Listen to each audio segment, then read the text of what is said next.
Fala galera, beleza? Bom, com esse vídeo aqui eu quero inaugurar uma série de vídeos aqui, ou um quadro de vídeos aqui no Diacrônico, que é falando sobre pautas quentes, ou seja, pautas aí, assuntos, temas que aconteceram recentemente, que tem a ver com a atualidade, mas não vão ser assim vídeos elaborados com um roteiro muito redondinho, como normalmente eu faço com os outros vídeos de ensaio, de temas, enfim, de videoaulas que a gente tem aqui no canal.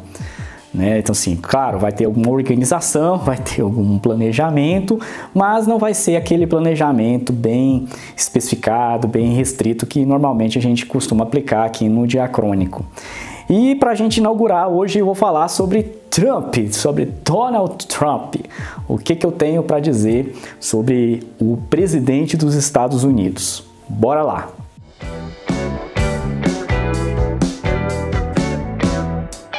Eu vou trazer aqui duas ideias do Karl Marx. Na verdade, são duas frases aí que elas são desenvolvidas ao longo das suas obras e que eu acho que a gente pode trazer aqui para refletir a respeito não só do Trump, mas também de um certo fenômeno político que tem acontecido principalmente aqui no século XXI. Que frases são essas do Marx? A primeira delas é o Estado é um balcão de negócios da burguesia. O que o Marx quis dizer com isso, ao afirmar tal coisa? De que o Estado ele seria um instrumento de dominação de classes sociais. As classes proprietárias, elas se apropriariam, digamos assim, do Estado, ou teriam, melhor, um controle sobre o Estado, ou estariam utilizando o Estado para os seus negócios, para o seu benefício público nesse sentido. O Marx quer dizer que não existe uma relação extrínseca entre o capital e o Estado. Onde tem aí capitalismo, vai ter também Estado. Por isso, que as ideias de anarcocapitalismo são absurdas aí desse ponto de vista aqui marxista, porque realmente não faz sentido nenhum uma desconexão onde você vai ter um capitalismo e você não tem um Estado, um conjunto de regras, de ordenamentos, de julgamentos, de polícias, por exemplo, não faz sentido nenhum. Você tem uma sociedade que tem, portanto, a propriedade privada e o lucro como o seu objetivo maior, a exploração do trabalho, ou seja, todos os elementos que a gente tem aqui no capitalismo, mas aí não teria o Estado. Quem ia garantir, então, portanto,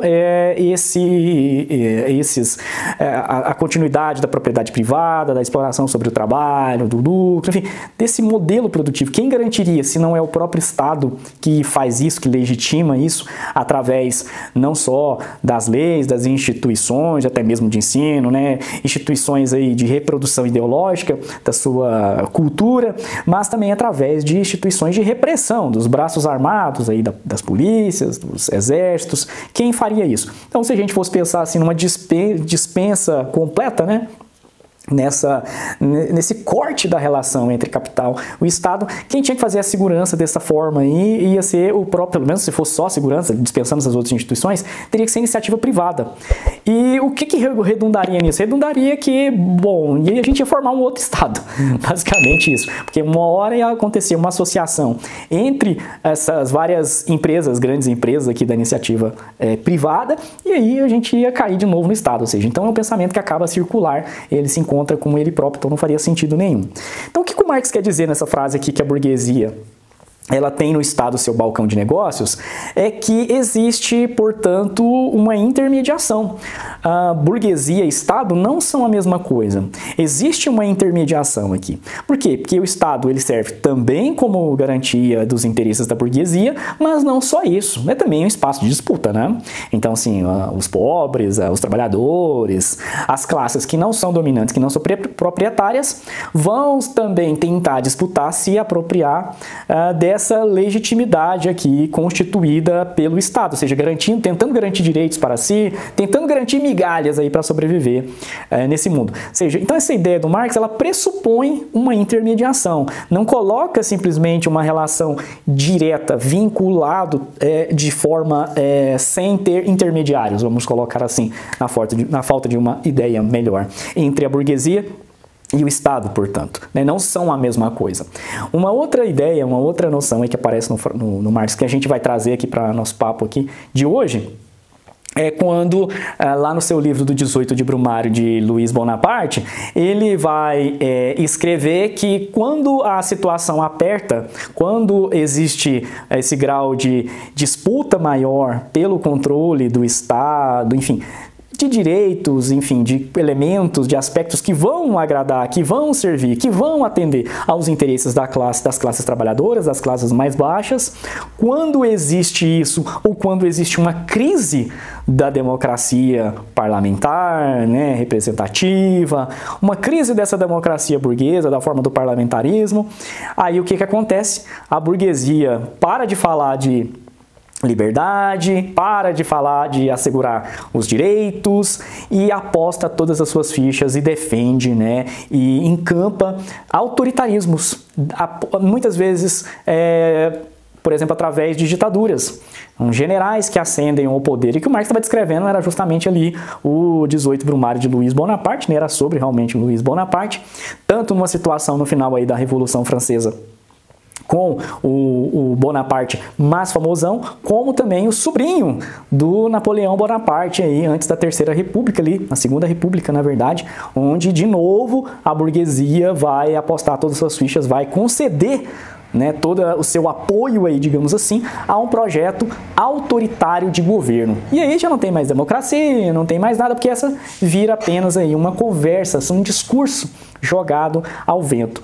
Mas nessas duas ideias aparecem ainda essa noção de um intermediário, ou seja, a burguesia precisa de um intermediário, seja para conseguir com que os seus negócios do Estado ali deem certo, lhes beneficie, lhes privilegie, seja através de um projeto que seja político, no momento aí que essa democracia liberal, burguesa, parlamentarista não lá atende mais, a burguesia vai apostar num projeto autoritário exercido por figuras que podem ser, por exemplo, das forças armadas, ou não necessariamente, mas tanto um caso aqui como o outro vai pressupor que existiria, portanto, um intermediário.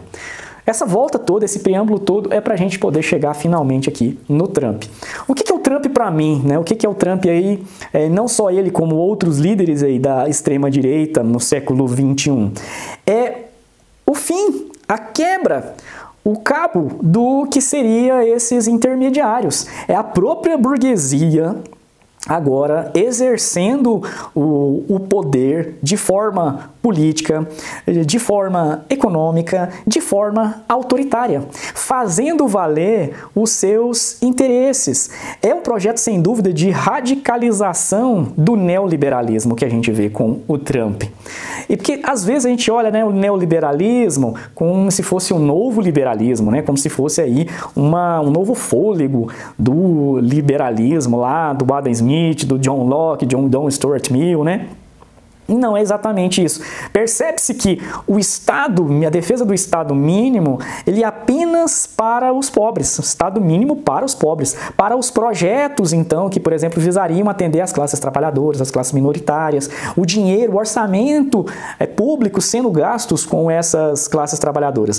Quer dizer, no neoliberalismo não vai ter mais, ou seja, vai dizer que não tem mais essa grana, não tem mais esse investimento, que agora vai ser tudo, na verdade, a maioria, né, o que a gente tem aí da defesa do suposto Estado mínimo seria a privatização.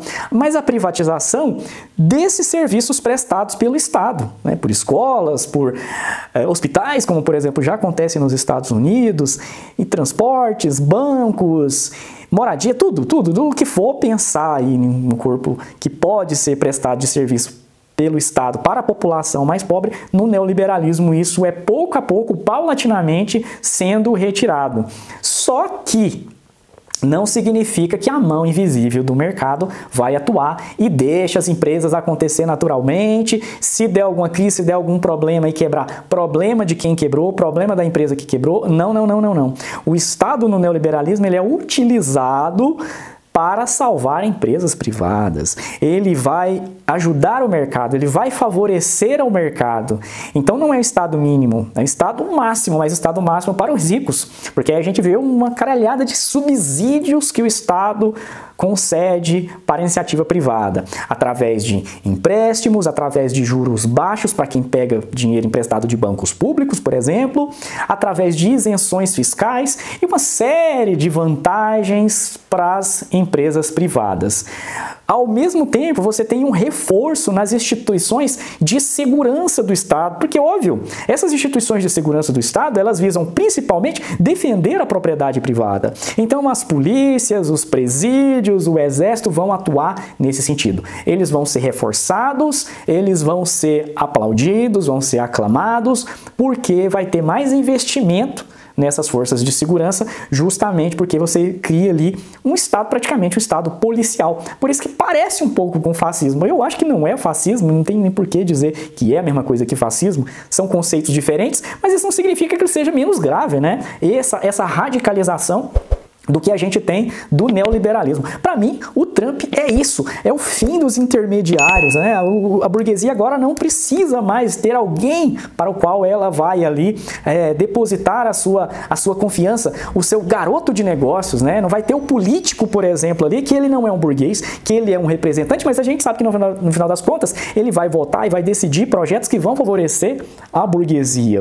Agora, não vai ter mais essa figura, quer dizer, até tem ela sim, só que ela é minoritária, ou seja, no caso do presidente, você não é ele mais. O presidente, ele é o próprio burguês, ele é o grande empresário. Então você quebra, né, com a ideia ali desse intermediário. O Trump, para mim, é isso. Ao mesmo tempo, você não tem mais, então, portanto, um intermediário para salvar os seus negócios, para lhe favorecer nesse balcão de negócios que é o Estado, e também você não tem um general para poder fazer um projeto autoritário. Você tem um empresário, ele próprio vai encabeçar esse projeto autoritário. E aí a gente vê que não é só o Trump que se aplica nessa noção aqui, não se personaliza, né? Se personifica nessa figura.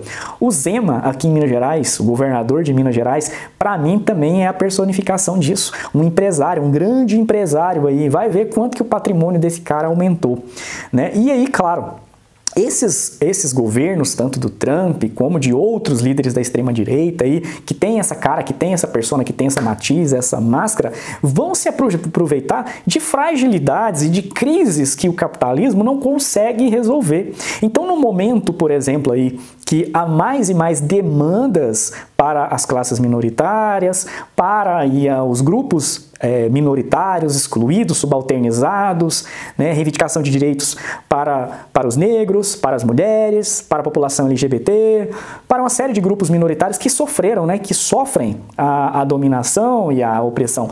E em uma sociedade capitalista, com todos os seus matizes aí, você tem uma ascensão desses governos desta forma aí, porque realmente não querem entregar nada, nem o mínimo, porque se você tem, por exemplo, um governo que é social-democrata, um governo trabalhista, né, de matiz trabalhista, que tá mais aí ao campo que a gente poderia considerar a esquerda, então você vai ter esse refluxo, você vai ter a orientação da burguesia apostando nessas figuras autoritárias para quebrar os intermediários. Então, nesse momento, não quer nem o mínimo, né? Não quer nem, aliás, não seria nem o mínimo, não quer entregar o mínimo, quer continuar não só fazendo valer os seus interesses, os seus privilégios, como aumentar a dominação de seus interesses e de seus privilégios. E para isso, eles contam com uma máquina de propaganda ideológica que vai, obviamente, utilizar bandeiras como liberdade de expressão, né? E aí, liberdade de expressão para quem? Para as big techs, né? Para o Twitter, para o Facebook.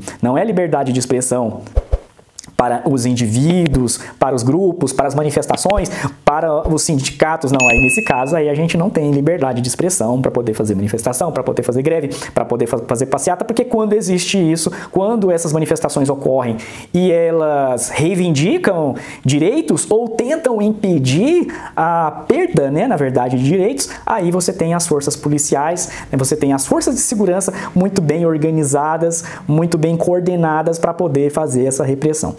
E aí, um cara desse que consegue vencer pela segunda vez, como no caso dos Estados Unidos, significa, bom, que ele pode falar assim, não, as pessoas elas gostaram disso, então agora eu vou aplicar a minha agenda aí. Além do que, isso também explicaria não só o Trump, mas também outros líderes mundiais, a gente teria aí, atualmente, sendo falado bastante, o que o Trump utiliza, que é a chamada estratégia do louco, que muitas pessoas acham que o Trump é um louco mas na verdade ele faz isso de propósito, ele quer parecer um louco. Não que ele não seja um fanfarrão, não que ele não seja um bufão, ele é também isso, mas não é só isso, e é esse o ponto aí. O que é a estratégia do louco? É, por exemplo, exigir coisas impossíveis, dizer, por exemplo, que a balança comercial dos Estados Unidos com o Brasil estaria desfavorável para os Estados Unidos, ou seja, teria um déficit, que os Estados Unidos está importando coisas demais do Brasil em relação ao valor que eles estão exportando, o que obviamente não tem cabimento, que é uma mentira, mas isso seria a estratégia do louco, seria aí jogar muito alto, seria o cara trucar sem cartas na mão. O cara só tá com o bofeiro ali na mão, só tá com a família real na mão, né? E aí ele truca como se ele tivesse com o Zap. Quem tá do lado vê esse cara gritando tanto que acha que realmente ele tá com o Zap na mão, fica com medo e acaba fugindo e entrega aí 3 pontos valiosos, né, no truco então para ele. Então a estratégia do louco seria essa, fazer as pessoas acreditarem que você é capaz de tudo. O Trump faz isso e um outro líder que eles estão buscando aí no passado, fazendo comparações, que eu acho que não passa nem perto do Trump, é o Richard Nixon. Ele também parece que utilizava um pouco dessa estratégia, né, de fazer com que os outros acreditassem e pensassem que ele era capaz de tudo. Mas, obviamente, a teoria do louco, ela tem um entrave. O entrave é justamente quando aparece aí alguém que chama 6, o cara trucou, não tem carta na mão, você chama 6, você diz que paga pra ver, você quer ver o que o cara tem, e aí nesse momento ele é obrigado a voltar atrás. Mas se ele conseguir um pouquinho, assim, ele joga lá 200%, se ele conseguir 10%, já é mais do que estava antes. Então isso é uma forma de negociação. Mas claro, para isso, para enfrentá-lo, é necessário que haja coragem. Coragem dos líderes mundiais para poder enfrentá-lo, mas coragem também da população e de conseguir, né, refletir criticamente a respeito da política e da ascensão dessas figuras que eu acho que só tornam cada vez mais a vida pior para as pessoas comuns, para os pobres, para os trabalhadores, que é a imensa maioria numérica do mundo, né? Somos aí 99,9% da população do mundo. É isso que eu tinha para falar nesse vídeo. Valeu!